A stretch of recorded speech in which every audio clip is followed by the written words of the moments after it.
Okay, so these are candlestick, burpee, jump in, and rebound. And candlestick, burpee, full push-up. She's doing a beautiful push-up there. 6 straight jumps. She's gonna show up big. You can do this anywhere. And say you do your number and show them the one leg natty. So now you're gonna stand up with one leg and keep that leg up. Try to show it with a little bit of a rebound. And now switch to the other leg. And there's always a little bit leg that they might have a little bit more struggle with, the non-dominant leg. Her knees are together. She's pushing through her toes when she jumps off the floor. And these are frogs. They just go a little bit further. They just straddle out. All right, good. And Cassie, and these are mountain climbers. Push a little bit more through your toes. So she's going mountain climber, stop. Mountain climber, mountain climber. Our side lunges. So kick, lift, together. Kick, down, lift, together. Kick, down, lift. You go mountain climber, frog jump, squat, jump, bounce, bounce, hold. Again. And then we go right into it. Mountain climber, frog jump, squat, jump, bounce, bounce, hold. And these are V-ups. Arms stay by the ears. Try to go full pike at the top.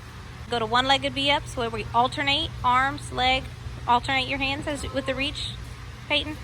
There you go. Start alternate. Yeah, there we go. There's the alternating. And tuck out.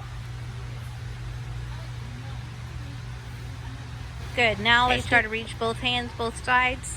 And this is another great core exercise. So this is climbing the rope.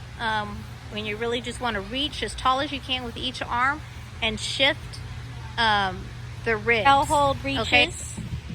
Well, this is another good isolation for the lower stomach. The windshield wipers. So these are on the floor windshield wipers. These can be done for hanging from the bar as well. But this is a way to do it from the floor, and you want to go about 6 inches off the floor with your feet and keep this in an L hold position as much as possible, and try not to let the hands lift off the floor while you do this. Okay, this is our around the world. You start pulling in one direction and you go all the way around. And some of the girls do these and they keep going in the same direction, and some stop and go back the other direction. She's going to demonstrate our stomach complex, which is upper. We're going to go 1, 2, 3, 4, 5, lower. 1, they're trying to press their back to the lower ground here. 3, 4, 5. Now we do both together. Hollow up, hollow up, hollow up, hollow up. And then we're going to hold. 1, 2, 3, 4, 5. And now we're going to rock. And arms stay by their ears all throughout this.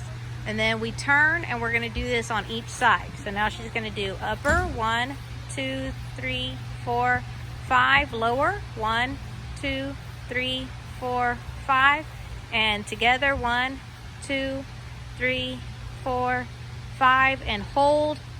1, 2, 3, 4, 5, and then rock. 1, 2, 3, 4, 5. You would do this on both sides, but now she's going to demonstrate on the stomach. Head stays in. Upper. 1, 2, 3, 4, 5, lower. 1, 2, 3, 4, 5, and together. 1, 2, 3, 4, 5, and rock. Or hold. Sorry. 1, 2, 3, 4, 5, and rock. 1, 2, 3, 4, 5. All right. Thank you, Cassie. So this is our stomach complex, and we do this. We don't do 5. We usually do sets of 30 to 50 of each thing. But that was a way for y'all to be able to demonstrate by just doing a set of 5 what our stomach complex looks like. Thank you, Cassie. These are press handstands drill. You go candlestick, hold the press, candlestick, hold the press position. This is the next step. Hold 1, 2. Try to press to your toes underneath. Go back to the hold and go back to the candlestick. And you're going to hold 1, 2. Try to press to your toes. Go back to the hold and candlestick. And you're going to do sets of 3 of each of these things. And press to your toes, back, and then go candlestick, and do it again. And try not to touch your toes. And you're going to hold. Now press up as high as you can. Press back down, hold, and then candlestick. And the higher you can go on that part, the better. At any point during this, do one more. Any point during this, whatever stage of this complex you get stuck at is where you want to just keep repeating those stages until you can move on to the next stage, and that's fine. See, that was much better. Good.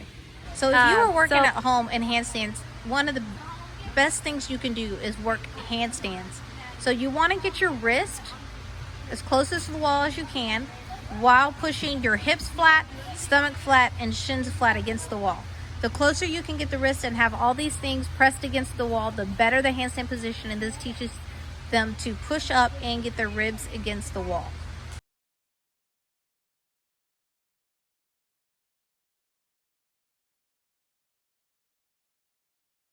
This is active flex. You're gonna swing that leg to the split and try to get in the split without using your hands, and then swing back to the pike and then do the other leg and get in the split with the knee under without using your hands. Okay, this is active flex. Jess is a little less flexible, especially on that left side or right side. And so she's also demonstrating how to work this. If you're a little bit tighter, you see that she still fights to get on top. And on that side, she uses her hands to get her knee under and get in the right position. And that is okay. What is more important is that you get the knee under and you get on top of that position. Flex straddle through and pop straddle back. And you want to keep your torso, your belly button, as low to the floor as you can on the straddle back. And try to keep your hands off the floor, and your goal is to try not to have to use your hands to get back through on that middle split. Okay, on your bridges, you're gonna work putting your hands on the line and trying to get those armpits past the line. Okay, so you wanna work more open in your shoulders than you want to in your lower back. And keeping, go ahead and put your heels down, Pete. You can keep your heels down, and you don't have to fully push your knees straight. Just as long as you're working that open with your shoulders is what you ultimately want to be working when you stretch your bridge. To stretch those shoulders, just a different angle for the shoulders is grab the beam or grab the surface and just sit into it and give those shoulders a stretch like that. And that's another way to get those shoulders stretching down. Okay, so these are wrist stretches. You turn your wrist under and you try to straighten your arms and pull back. And once again, this is also a great stretch for that forearm. And then we also use we stretch our wrist by pulling back on each finger. Go down your fingers. Each finger that you pull back just stretches something a little bit different. And that's another way to try to keep those wrists ready to get back to all those handsprings and handstands. So ankle stretch, just rock back on those toes, really push the instep or the front of that ankle forward, and do not let the heels come apart when you do this. You want to do this one ankle at a time and isolate each ankle. Is there a runner stretch for me?